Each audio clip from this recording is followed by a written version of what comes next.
திருப்பதி என்று சொன்னாலே நம்முடைய நினைவுக்கு வருவது லட்டு. அதன் பின்பு அங்கு இருக்கக்கூடிய பக்தர்களுடைய கூட்டம். திருப்பதிக்கு சென்றால் திருப்பம் ஏற்படும் என்ற இந்த வாசகத்தை நம்மால் நிச்சயம் மறக்க முடியாது. பக்தர்களுக்கு பெருமாள் வேண்டிய வரத்தை வேண்டியவுடனே கொடுக்கக்கூடிய கலியுக தெய்வமாக தான் காட்சி தராரு. இப்படிப்பட்ட திருப்பதி ஏழுமலையான் கோவிலுக்கு குறிப்பிட்ட சில ராசிக்காரர்கள் செல்லக்கூடாது அப்படின்னு சொல்கிறாங்க. அது யார் அந்த ராசி அப்படிங்கிறத பற்றி முழுமையாக தெரிஞ்சுக்கலாம். உங்களுக்கு திருப்பதி ஏழுமலையான் பிடிக்கும் அப்படின்னா திருப்பதி ஏழுமலையானுக்கு போற்றி அப்படின்னு சொல்லிட்டு மறக்காமல் கமெண்ட் பண்ணுங்கள். திருப்பதி கோவிலுக்கு நீங்கள் எத்தனை முறை போயிருக்கீங்க அப்படிங்கிறதையும் மறக்காமல் கமெண்ட் பண்ணுங்கள். கலியுகத்தின் கண்கண்ட தெய்வமாக இருக்கக்கூடிய திருப்பதி ஏழுமலையான் கோவில் பல்வேறு சிறப்புகளை கொண்டிருக்கக்கூடிய வகையில் அமைஞ்சிருக்கு. இந்த கோவில் பலருமே திருப்பதிக்கு குலதெய்வமாக பக்தர்கள் அதிக அளவில் வருவதாக சொல்லப்படுது. ஆந்திர மாநிலத்தில் தென்கிழக்கு பகுதியில் இருக்கக்கூடிய திருப்பதி மாவட்டத்தில் அமைஞ்சிருக்கு. திருப்பதி மகராட்சி இந்தியாவில் இருக்கக்கூடிய மிக முக்கியமான திருத்தலங்களில் ஒன்று. இங்கு பல ஆயிரக்கணக்கான பக்தர்கள் வருவதாகும். இந்த தலம் வைணவர்களில் 108 திவ்ய தேசங்களில் என்று அழைக்கப்படக்கூடிய கோவில்களில் ஸ்ரீ திருவரங்கத்திற்கு அடுத்தபடியாக 2வது இடத்திற்கு வைத்து கொண்டாடப்படுது. இந்த பகுதியில் திருப்பதி வெங்கடாஜலபதி கோவில், திருமலையும் அங்கு இருக்கக்கூடிய பத்மாவதி தாயார் இருக்கக்கூடிய கோவில் கொண்டிருக்கக்கூடிய திருப்பதியும் 2 நகரங்களாக விளையினாலுமே பொதுவில் திருப்பதி என்றே பக்தர்களால் போற்றப்படுது அப்படின்னே சொல்லலாம். இந்த கோவில் பல்வேறு சிறப்புகளை கொண்டிருக்கக்கூடியதாகும். 7 மலைகளுக்கு அதிபதியாக இருக்கக்கூடிய வகையில் சொல்லப்பட்டிருக்கு. அது மட்டும் இல்லாமல் இங்கு ஆதிசேஷனின் 7 தலைகள் குறித்து இந்த மலைக்கு சேசலம் என்ற பெயர் வந்ததாக சொல்லப்படுது. உலகில் பழமையும் பெருமையும் வாய்ந்த பாறை மலைகளில் 2ஆம் இடம் வசிக்கக்கூடிய மலைகள் திருமலை. திருப்பதியின் பழைய பெயரான திருவேங்கடத்தை சங்க இலக்கியங்களில் குறிப்பிடப்பட்டிருக்கு அப்படின்னே சொல்லலாம். விஜயநகர பேரரசின் மன்னனான ஸ்ரீ கிருஷ்ண தேவாயர் இந்த கோவிலுக்காக தங்கமும் மற்ற விலை உயர்ந்த ஆபரணங்களையும் நன்கொடையாக தந்திருக்காரு. இந்த கோவிலுடன் ஒட்டி நிறைய கோவில்களும் கட்டப்பட்டிருக்கு. அது மட்டும் இல்லாமல் இங்கு பிரம்மோற்சவம் புகழ்பெற்ற கோவில் திருவிழாவாகும். பங்குனி மாதத்தில் வருகின்ற பௌர்ணமி கணக்கில் கொண்டு இந்த திருவிழா நடத்தப்படும். சில தொலைக்காட்சிகளின் மூலம் நேரடி ஒளிபரப்பும் செய்யப்படுது. இந்த திருமலை கோவில்களில் தினமுமே அதிகாலையில் சீனிவாச வெங்கடேஸ்வர பெருமாளுக்கு சுப்பிரபாதம் திருப்பள்ளி எழுச்சி ஒளிபரப்பினால் மார்கழி மாதத்தில் மட்டும் திருப்பல்லாண்டு மற்றும் திருப்பாவை பாசுரங்கள் ஒலிக்கப்படுவதாக சொல்லப்படுது. இங்கு பிரசாதமாக தரக்கூடிய லட்டு உலக புகழ் பெற்றது.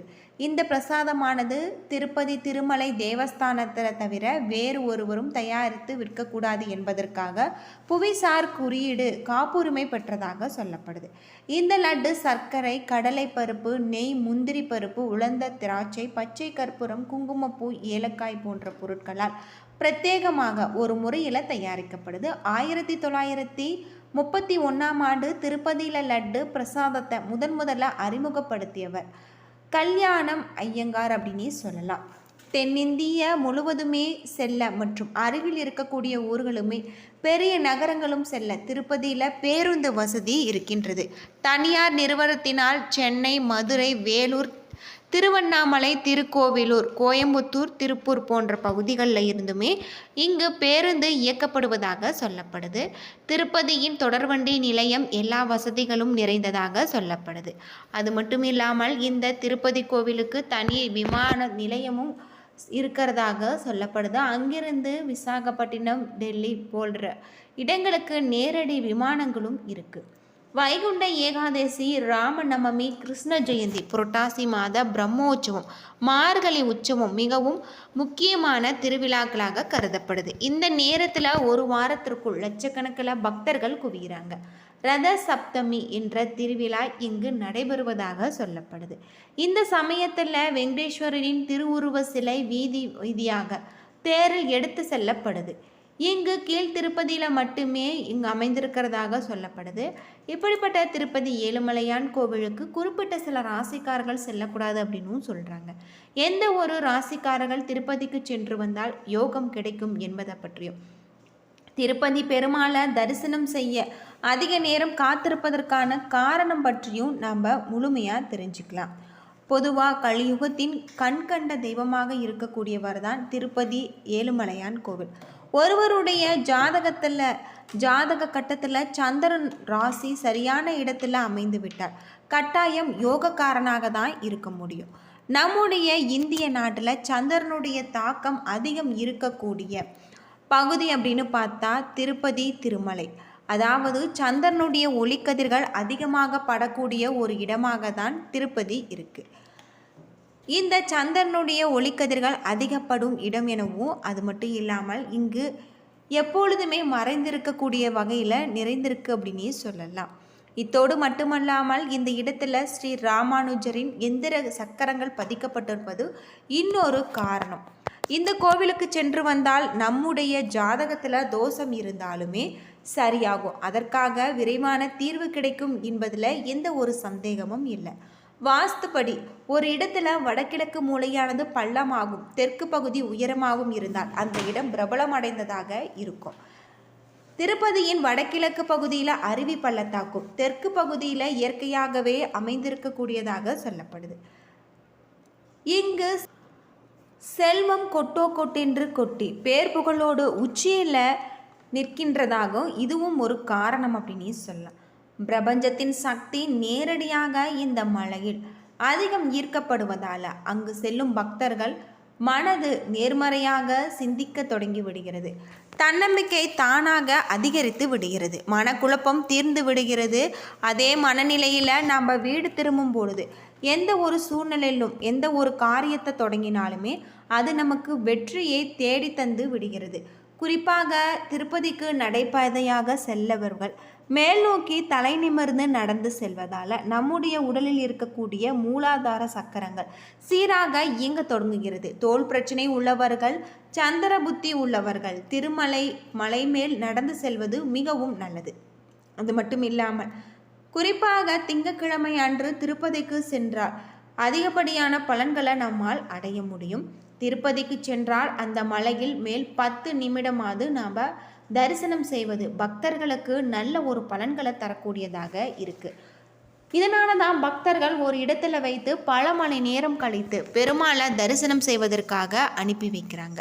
பெருமாளை தரிசனம் செய்வதற்காக காத்திருக்கும் அந்த சமயத்தில் பெருமாளை மனதார நினைத்து அந்த புண்ணிய பூமியில் தியானம் செய்வது நமக்கு பல கோடி புண்ணியத்தை தேடித்தரும். இது நம்மில் பலர் பேருக்கு புரிவதே கிடையாது. திருப்பதி சென்றால் ஒரு குடோனில் போட்டு அடைத்து விடுறாங்க என்று திட்டிக் கொண்டு தான் இருப்பாங்க. இனியாவது திருப்பதி சென்றீங்கன்னா இந்த புண்ணிய இடத்துல மனதை அமைதியாக வச்சு தியானம் செஞ்சு பழகிக்கொள்ளுங்க. குறிப்பாக திருப்பதிக்கு மேஷம், ரிஷபம், மிதுனம், கடகம், கன்னி, துலாம், விருச்சகம், மகரம், மீனம் இந்த லக்னத்தை கொண்டவர்கள் பெருமாளை எப்பொழுது வேண்டுமானாலும் திருப்பதிக்கு சென்று தரிசனம் செய்யலாம். எப்பொழுதுமானாலும் திருப்பதிக்கு சென்று வருவது அது மட்டும் இல்லாமல் அப்பொழுதெல்லாம் நிச்சயம் அவர்களுக்கு ஒரு அதிர்ஷ்டம் காத்திருக்கும். சிம்மம், தனுசு, கும்பம் இந்த 3 லக்னத்தை கொண்ட ராசிக்காரங்க வருடத்திற்கு ஒரு முறை மட்டுமே பெருமாளை சென்று தரிசனம் செய்தால் போதுமானது அப்படின்னும் சொல்லப்படுது. இப்படி திருப்பதி ஏழுமலையான் கோவிலுக்கு நீங்கள் வருடத்திற்கு ஒரு முறை சென்று வருவது உங்களுடைய வாழ்க்கையிலேயே நல்ல ஒரு மாற்றம் ஏற்படும் அப்படின்னும் சொல்லப்படுது. குறிப்பாக இந்த 3 ராசிக்காரங்களும் திருப்பதிக்கு செல்ல ஆசைப்பட்டார் அவர்கள் உண்டியலை காணிக்கையாக எடுத்துக்கொண்டு அதில் கிடைக்கும் பயண செலவு போக மீதி இருக்கக்கூடிய திருப்பதி உண்டியலில் போட்டு விடலாம். இது எப்படியே திருப்பதிக்கு செல்ல நாம் என்னதான் பிளான் போட்டாலுமே வெங்கடாஜலபதி அழைத்தால் மட்டுமே நம்மால் அங்கு செல்ல முடியும் அப்படின்னு சொல்லப்படுது. என்ன நண்பர்களே, இந்த வீடியோ உங்களுக்கு பயனுள்ள ஒரு தகவலை தந்திருக்கும்னு நினைக்கிறேன். வீடியோ பிடிச்சிருந்தால் லைக் பண்ணுங்கள், ஷேர் பண்ணுங்கள், கமெண்ட் பண்ணுங்கள். நம்ம சேனலை நீங்கள் இன்னும் சப்ஸ்கிரைப் பண்ணலைன்னா மறக்காமல் சப்ஸ்கிரைப் பண்ணிடுங்க. நன்றி நண்பர்களே.